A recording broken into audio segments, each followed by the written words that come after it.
Good morning, all of you. Today we study the Shashta Patah Subhashitani. Good thought, अच्छे वचन। संस्कृत कृतियों में जिन पद्यों या पद्यांशों में सार्वभौम सत्य को बड़े मार्मिक ढंग से प्रस्तुत किया गया है, उन पद्यों को सुभाषित कहते हैं। प्रस्तुत पाठ ऐसे 10 सुभाषितों का संग्रह है जो संस्कृत के विभिन्न ग्रंथों से संकलित है। इनमें परिश्रम का महत्व, क्रोध का दुष्प्रभाव, सभी वस्तुओं की उपयोगिता और बुद्धि की विशेषता आदि विषयों पर प्रकाश डाला है। सुभाषित हमेशा हमें एक सत्य कहते हैं और हमें एक सीख देते हैं कि जीवन जीने की कला सुभाषित में दी जाती है। इसलिए संस्कृत भाषा में सुभाषितों का बहुत ही महत्व है। इसलिए संस्कृत भाषा मुख्या मुद्रा दिव्या गिरवाण भारती तस्या ही काव्यम मधुरम तस्मादपि सुभाषितम। सबसे ग्रेट क्या है संस्कृत में? तो सुभाषितानी है। तो ये जो सुभाषितानी नाम का पाठ है, इसमें बहुत सारे ग्रंथों से 10 सुभाषित लिए गए हैं। हम पहला वाला सुभाषित देखते हैं। आलस्यम ही मनुष्यानां शरीरस्थो महान रिपुः नास्तु उद्योम समो बंधुः कृत्वायं नावसीदति। अन्वय है, मनुष्यानां शरीरस्थ महान शत्रुः आलस्य उद्यमस्य बंधुः न अस्ति यं कृत्वा मनुष्यः न अवसीदति। मतलब क्या है कि आलस्य मनुष्यों के शरीर में रहने वाला महान शत्रु है। परिश्रम के समान कोई भी बंधु नहीं है जिसे परिश्रम को करके व्यक्ति दुखी नहीं हो सकता। इस सुभाषित में आलस्य छोड़ने के लिए कहा है और बंधु जो है वो कृति करने के लिए बोला है। अपना बंधु कौन है? तो परिश्रम, यही हमारा बंधु है। तो शरीरस्थ यानी शरीर में रहने वाला, शब्दों का अर्थ रिपु है म्हणजे शत्रु है। उद्यम समह परिश्रम के समान, आसीदेति दुखी होता है। देहस्थ कायस्थ ये शरीर को कहा जाए। शत्रु जो है उसे रिपु ऐसा दूसरा नाम सिनोनिम कहा जाता है या आर्य उसे कहते हैं। तो इस सुभाषित में सुभाषितकार हमें आलस्य ही मनुष्यानां शरीरस्थो महान रिपुः, रिपु मीन शत्रु, आलस्य ही यानी आलस्य ही मनुष्य का शरीर में रहने वाला शत्रु है। दूसरा शत्रु कोई नहीं बाहर वाला, तो उसके शरीर में रहने वाला जो लेजीनेस है, laziness is the big enemy which is present in the body of human. मनुष्य के शरीर में रहने वाला वह शत्रु है। इसलिए hard work, there is no other brother, hard work जैसा कोई भाई नहीं है।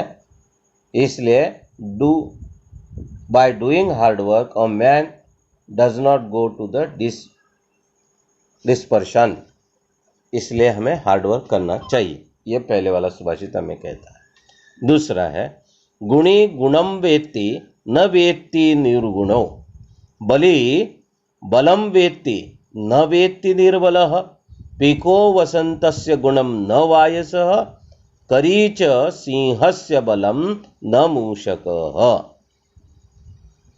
गुणी गुणम वेत्ति, गुणी गुणम वेत्ति अन्वय, निर्गुणः न वेत्ति, बली बलम वेत्ति, निर्बलः न वेत्ति, वसंतस्य गुणः पीकः वेत्ति, वायसः न वेत्ति, सिंहस्य बलम करी वेत्ति मूषकः न।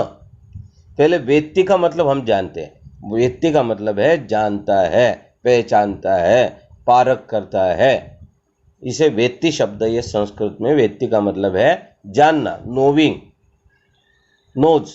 निर्गुणः, निर्गुण का मतलब है गुणहीन, गुण जिसके पास नहीं है उसे निर्गुण कहा जाता है। पीकः मीन्स कोयल, वायस मीन्स कौआ, करी का मतलब है हाथी, एलिफेंट। देखो कितना सुंदर वचन दिया है सुभाषित में कि हिंदी अनुवाद देखो कि गुणवान ही गुण को जानता है। गुणों की पहचान जो गुणी आदमी है वही कर सकता है। गुणहीन व्यक्ति गुणवान की गुणवत्ता नहीं जानता है। बलवान ही बल को जानता है। अशक्त व्यक्ति बल को नहीं जानता। इसलिए एक एग्जाम्पल दिया है। सुभाषित की खासियत होती है कि पहले लाइन में एक थॉट दिया जाता है और उसका एग्जाम्पल दूसरे लाइन में दिया जाता है। तो इसमें दिया गया है कि इसके लिए एग्जाम्पल है, वसंत ऋतु के गुण कोयल जानती है, कौवा नहीं, क्योंकि वसंत ऋतु आने पर कोयल गाना गाती है, कौवा गाना नहीं गाता वसंत ऋतु आने पर। शेर के बल को हाथी जानता है, चूहा नहीं। शेर कितना बलवान है ये एलिफेंट जानता है, चूहा नहीं पहचानता।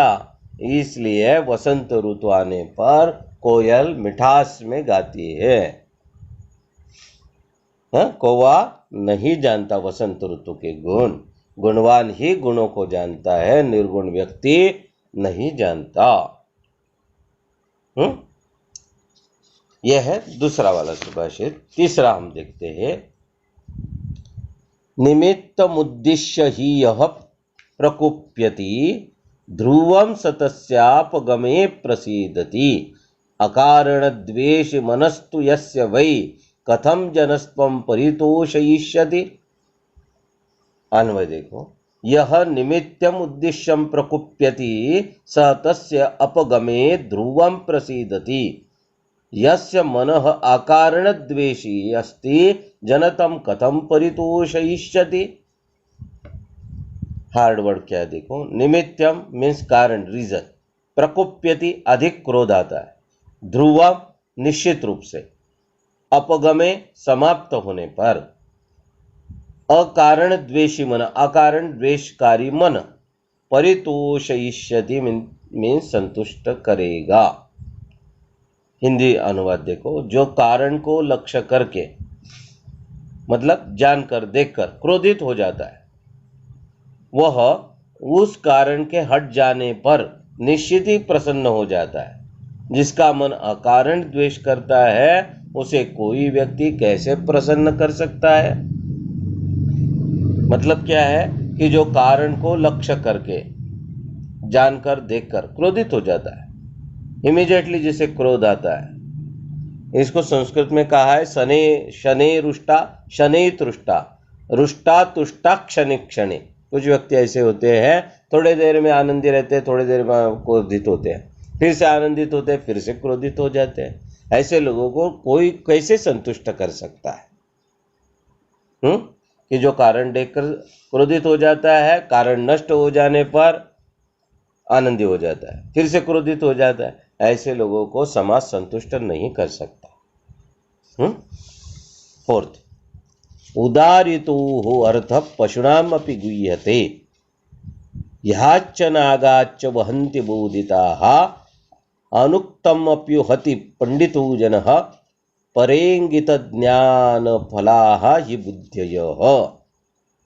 अन्वय है, पशुनाम अपि उदीरित अर्थ गुह्यते, हयः नागाच बोधिताः, बहारं वहन्ति पंडितः जन, अनुक्तम अपि ऊहति बुद्धयः, परिंगित ज्ञान फलाः भवन्ति।